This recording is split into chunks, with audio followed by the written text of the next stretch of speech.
Welcome back everyone. Nifty का analysis कर लेते हैं मंडे के लिए। अभी आपके सामने फिलहाल एक स्क्रीनशॉट ये दिखाई दे रहा होगा। एक ये डेटा है जिसको आप देखिए कि ये डेट है 1 जुलाई से लेकर 10 जुलाई। अभी हमारा जो डेटा आया है FIIs का, तो उसमें आपको बहुत सारी चीज़ें आपको समझने के लिए मिलेंगी। अगर आप ये देखो कि पूरे 1 जुलाई से लेकर 10 जुलाई तक अच्छा खासा मार्केट के अंदर पैसा आ रहा है। अगर आप 1 जुलाई की बात करेंगे यहाँ पर, तो 1100 करोड़ करीब सेल किया। उसके बाद में 300 करोड़ और सेल किया। फिर उसके बाद में देखिए आप कंटिन्यूस बाइंग आ रही।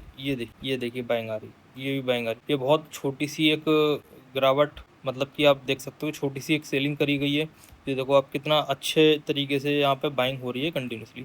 तो ओवरऑल अभी सिर्फ 10 तारीख हुई है, अभी 20 दिन बाकी हैं, और ये आप देखोगे कि पूरा का पूरा 4,500 करोड़ इंडियन मार्केट के अंदर आ चुका है। तो इससे हम क्या अंदाजा लगा सकते हैं कि FIIs और DIIs कंटिन्यूसली इसके अंदर बाइंग कर रहे हैं अपनी मार्केट के अंदर। इंडियन मार्केट के अंदर FIIs लौट आए हैं, तो एक प्रोबेबिलिटी बनती है कि निफ्टी एक अच्छी खासी बढ़त दिखा सकता है। एक बुलिश मोमेंटम हमको मंडे के दिन देखने के लिए मिल सकता है। ठीक है, अभी अगर ये डेटा क्यों इम्पोर्टेंट है वो भी हम देख लेते हैं कि ये इतना इंपॉर्टेंट क्यों है। इस तरीके का डेटा की 4,500 करोड़ की बाइंग आना कोई मामूली बात नहीं है। मैं आपको बताता हूँ, आप वीडियो में बने रहिए, मैं आपको सारी चीज़ें बताऊंगा कि ये क्यों इंपॉर्टेंट है। ठीक है दोस्तों, फिलहाल निफ्टी का देख लेते हैं कि फ्राइडे और लास्ट कुछ दिनों का सेशन कैसा रहा। अगर आप देखोगे कि निफ्टी जो है आपका मार्केट है वो एक अप ट्रेंड में था, अच्छे खासे अप ट्रेंड में इस तरीके से ऊपर जा रहा था, और एक सडन फॉल आया था इस दिन। तो ये इस तरीके से यहाँ पर एक इसको ब्रेक डाउन मिला था, लेकिन उसके बाद में उसने फिर से एक वी शेप रिकवरी यहाँ पे इस तरीके से दिखा दी। और मुझे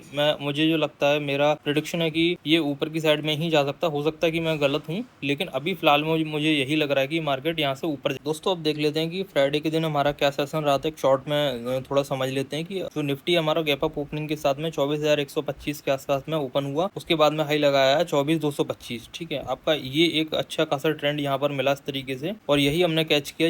ये कैसे कैच किया वो भी मैं आपके साथ में डिस्कस करूंगा। फिर सारा दिन मार्केट एक रेंज बाउंड रहा, कोई बहुत बड़े मोमेंटम नहीं आया इसके अंदर। एक छोटे छोटे ट्रेंड्स बने जो कि जिसके अंदर कॉल पुट का प्रीमियम है वो बिल्कुल भी बढ़ा नहीं, तो उसका कोई फायदा नहीं। कभी कभी क्या है कि आपको दोस्तों ट्रेड लेने से बचना चाहिए, क्योंकि इस मार्केट के अंदर सिर्फ एक लॉस ही होगा। ठीक है, जिस तरीके से यहाँ पर था। तो ये वाला जो हमने मोमेंटम कैच किया वो कैसे किया ये देख लेते हैं एक बार। अगर देखें कि मैंने फ्राइडे के दिन कैसे ट्रेड प्लान करा, अगर आप ये चीज़ नोटिस करोगे, ये तो यहाँ पर मार्केट बार बार रेजिस्टेंस ले रहा था, तो ये क्लियर था अगर इस रेजिस्टेंस के ऊपर अगर निकलता है मार्केट और सस्टेन करता है थोड़ी बहुत देर के लिए भी, तो मैं एक बाइंग सेटअप की तरफ जाऊंगा। तो मेरा यही था। यहाँ पर एक गैप अप ओपनिंग मुझे अच्छा खासा मिला। फिर ये 2 कैंडल के अंदर मार्केट सस्टेन करा, इस तरीके से यहाँ पर सस्टेन करा, और फिर मार्केट ने ऊपर निकलने की कोशिश करी। मैंने वहीं पर एक अपना एंट्री बनाया और स्टॉप लॉस को ट्रेल करते हुए इस जगह मैंने एंट्री लिया इस कैंडल पर। उसके बाद में मैं इसको ट्रेल करता गया, और अपना स्टॉप लॉस जैसी मेरी कैंडल का जैसे लो निकला ये वाला, तो मैं इस जगह अपना एग्जिट हो गया। तो ये मेरा ट्रेड प्लान था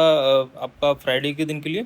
तो अभी आगे वीडियो में देख लेंगे कि मंडे के लिए हमारा क्या ट्रेड प्लान रह सकता है, कौन से लेवल्स हमें मिल सकते हैं जिनके टूटने पर बड़े मूव आ सकते हैं। तो वो सारी चीज़ें भी हम डिस्कस करेंगे। तो दोस्तों इसको देख लेते हैं एक बार, इसमें डेटा में क्या पता चल रहा है हमको। अगर मैंने आपको बताया था 1 जुलाई से लेकर आपका जो भी डेटा था, ये देखो अच्छी खासी एक ये बाइंग आ रही है इसके अंदर। तो ये बहुत मामूली एक छोटी सी गिरावट दिखी थी ये 532 करोड़ की, लेकिन बाकी देखो ये काफ़ी अच्छा था। और ओवरऑल 10 जुलाई तक आपका 4,500 करोड़ मार्केट के अंदर आ चुका है। ठीक है, ये 4,500 करोड़ आना कोई मामूली बात नहीं, लेकिन क्यों, अब आपकी डेटा पे नज़र होगी। अगर आप ये एक चीज़ देखो यहाँ पर, अब आप इस डेटा को जरा ध्यान से देखिए। ये आपका अगस्त 2025 से जून 2026 तक का, अभी तक FIIs ने कंटिन्यूसली आपने देखो यहाँ पे सेलिंग की है, ये सेलिंग की है, ये भी सेलिंग, मतलब कि 17,000, 34,000, 41,000 अभी तक मार्केट के अंदर बाइज नहीं दिखी, वो कि DIIs ने थोड़ा बहुत संभाला है। तो सबसे इंपॉर्टेंट बात यही बन रही है कि इस मंथ से जो आपका जुलाई मंथ स्टार्ट हुआ उसके अंदर थोड़ी बहुत आपको बाइंग देखने को मिली है। ओवरऑल अभी मंथ आपका जो 10 जुलाई तक चल रहा है वो 4,500 करोड़ की बाइंग आई। तो ये इंपॉर्टेंट डेटा इसलिए क्योंकि अभी अगर आप देखोगे सबसे ज्यादा जो पैसा निकाला गया है वो निकाला गया 1,22,000 करोड़ आपका मार्च के अंदर। तो इसलिए ये बहुत इंपॉर्टेंट डेटा हो जाता है कि अगर आप FIIs का देखोगे कि यहाँ पर एक अच्छी खासी बाइंग हम 10 दिनों के अंदर देखने के लिए मिल रही है। बाकी अभी फिलहाल में अगर पूरे साल भर देखोगे FIIs ने कंटिन्यूसली सेलिंग की, और FIIs के बिना मार्केट नहीं चल सकता है, उनकी रिक्वायरमेंट होती है बड़े मूव्स के लिए। तो ये सारी चीजें रहेंगी अभी के लिए। तो फिलहाल अभी ये देख लेते हैं जो भी हमारा निफ्टी है 24,200 के आसपास चल रहा है। तो इसके ऊपर अगर सस्टेन करता है, लेवल्स देख लेते हैं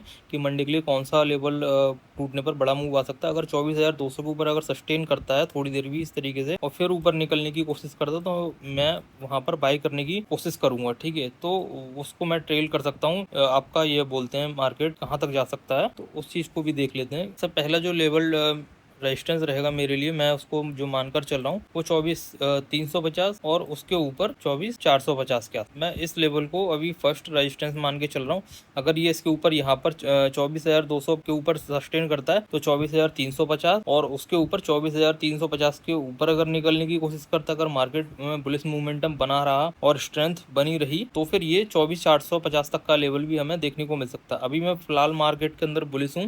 मैं वीडियो यहाँ भी क्लोज कर सकता हूँ, लेकिन देखो सैटरडे संडे के अंदर कोई बड़ा अगर न्यूज आ जाता है तो उसकी वजह से मार्केट के अंदर एक अच्छा खासा गैप डाउन भी मिल सकता है, तो हम गैप डाउन को नजरअंदाज नहीं करेंगे। तो वो लेवल्स भी हम लोग अभी फिलहाल के लिए देख लेते हैं। मैंने आपको ऊपर के लिए ये दो लेवल्स बता दिए हैं यहाँ पर, एक ये लेवल है और एक आपका ये लेवल है। ठीक है, अगर मैं नेगेटिव साइड में या सेलिंग साइड में जब तक नहीं जाऊंगा जब तक मार्केट 23,940 के नीचे नहीं निकलता है। अगर मार्केट यहाँ पर भी इसके ये जो है इसके नीचे भी अगर गैप डाउन होता है इस तरीके से तो भी मैं वेट करूंगा। अगर ये उस तरीके से कंसोलिडेशन करके ऊपर निकलने की कोशिश करता है तो भी मैं यहाँ पर बाय करने की ही कोशिश करूंगा। मेरा प्लानिंग यहाँ पर बाय की ही रहेगी।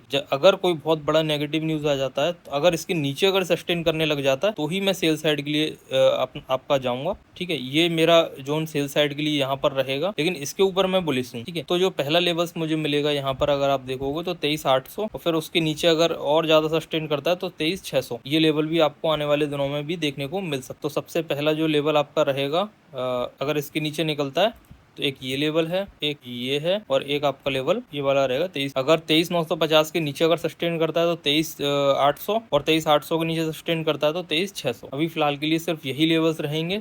मिलते हैं नेक्स्ट वीडियो में। Happy trading. और हम किसी भी स्टॉक या इंडेक्स में बाइंग या सेलिंग की सलाह नहीं देते हैं। किसी भी इन्वेस्टमेंट से पहले अपना रिस्क एनालिसिस और रिस्क मैनेजमेंट जरूर चेक करें।